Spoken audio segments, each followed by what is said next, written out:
Well, here we have one of the prettiest Fords ever made, a 1956 Ford Fairlane Victoria. No, this is not a Crown Victoria, and that's a model that many of you are probably familiar with. It was produced through the 2012 model year, and in its latter years was known as being kind of the ubiquitous taxi vehicle and police car. But in 1956, this was the Fairlane Victoria, and the Crown Victoria was a different model that had the so-called crown of chrome that went around the vehicle. Take a look at the little photo at the bottom right here, and that was the Crown Victoria. So notice that this Fairlane Victoria is missing that crown of chrome, hence it's just the Fairlane Victoria. Now, what made the Fairlane Victoria different from the other Fairlanes in the lineup was that it was a hardtop and it had about a 2-inch lower roof line from the other models. These other models with Fairlane trim included the Town Sedan, which was a 4-door, and the Fairlane Club Sedan, which was a 2-door. The Fairlane represented the top of Ford's lineup. There was, of course, the main line and the custom line beneath these in the lineup, but if you wanted a bit of luxury, you made sure to get your Ford Fairlane. Now, many of us call the seats in these old cars couches or say that they're more comfortable than the living room. But Ford actually advertised in their brochure that if you bought one of these Fairlanes, you got the, quote, Fairlane touch through and through.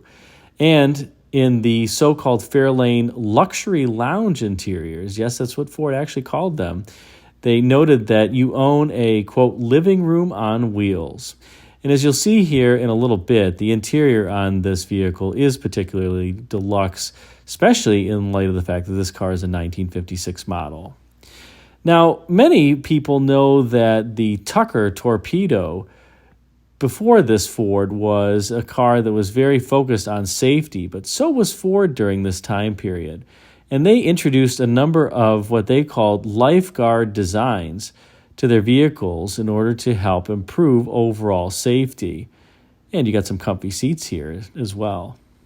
And in order to better protect the occupant, Ford introduced a number of items in 1956, including a new so-called lifeguard steering wheel, new lifeguard door latches that would better stay latched in the event of a crash, a new instrument panel, as well as sun visor padding and new seat belts. This was all part of what Ford called the lifeguard design and was Ford's attempt to really make these vehicles safer. And up front, the Ford engineers often touted their suspension setup.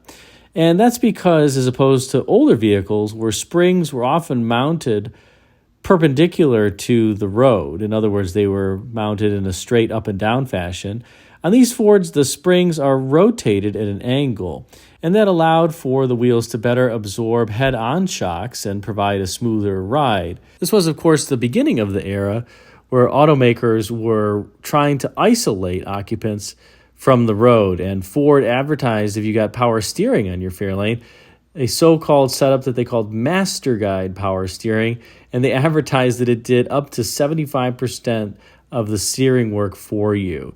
That would never fly today. The power steering in these is the typical pinky finger variety where it doesn't take any effort to move, but that was what they were going for back in the day. Everything was high assist and named with something that had O-matic at the end. And this car had that for the automatic drive. Ford called it the Speed Trigger Ford-O-matic. And one of the things that this transmission had that was different from the GM Hydramatics of the era is that it actually had a torque converter that enabled torque multiplication, whereas the GM 4-speed Hydromatic just had a fluid coupling, and that did not enable the same torque multiplication that the torque converter would. As a consequence, the GM Hydromatic was a 4-speed unit with a very short first gear to get off the line, whereas this Ford made do with a 3-speed automatic, and it worked just fine. And yes, it was indeed a 3-speed unit. There is some confusion about the automatic transmissions in these cars because they did start off in second gear. If you depress the accelerator fully or past a detent, below 16 miles an hour, the transmission would downshift into low range, and it would operate as a 3-speed. It would shift out of the low range at around 30 miles an hour into second gear, but they did start out in second gear normally, and that's just how they operated. You can see this one also has overdrive as a part of the vehicle, and that's denoted by the badge on the trunk. That was a pretty rare option. In terms of the engine underhood in these vehicles, these Fairlanes could be equipped with the top 292 cubic inch, not a V8, but a Y8 as Ford called it, because this was a so-called Y-block engine. And that made 200 horsepower with an 8-to-1 compression ratio if a buyer opted for the standard or overdrive transmission, which this vehicle has, or you got 202 horsepower and an 8.4-to-1 compression ratio if you went for the Ford-O-Matic transmission in your vehicle. You could also get a much less powerful 137 horsepower, 223 cubic inch Ford inline six-cylinder, but who would want that in a beautiful 1956 Victoria like this? As was typical during the time, the styling would change after the 1956 model year pretty dramatically for Ford. Out back, as opposed to the vertical fins that you see here, the 1957 Ford would get canted fins out back, and it would get a one-piece wraparound bumper up front. The interiors would also change. And by the way, on the interior, that tachometer is clearly not stock. These vehicles did not come with a tachometer from the factory. Going back for a moment to the model trims that Ford offered in 1956, I did mention there was the main line, the custom line, the Victoria, the Crown Victoria. There was also what Ford called the Crown Victoria Skyliner.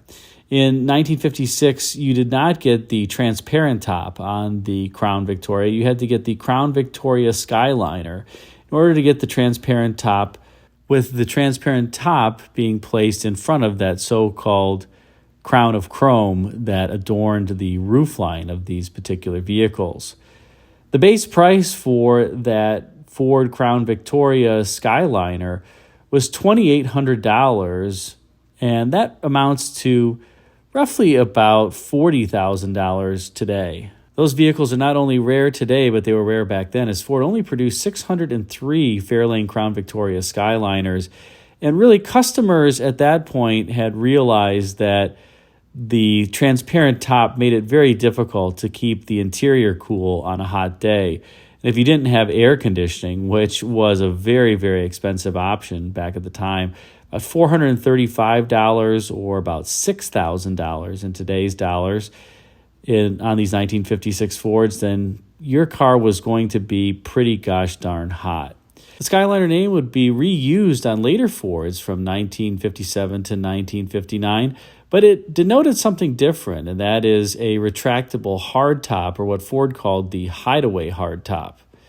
The production of those vehicles over the course of 1957, 58, and 59 was about 48,000, so they were actually much more popular in terms of sales, and you see more around today than you do the transparent top Ford Crown Victoria Skyliners from 1956.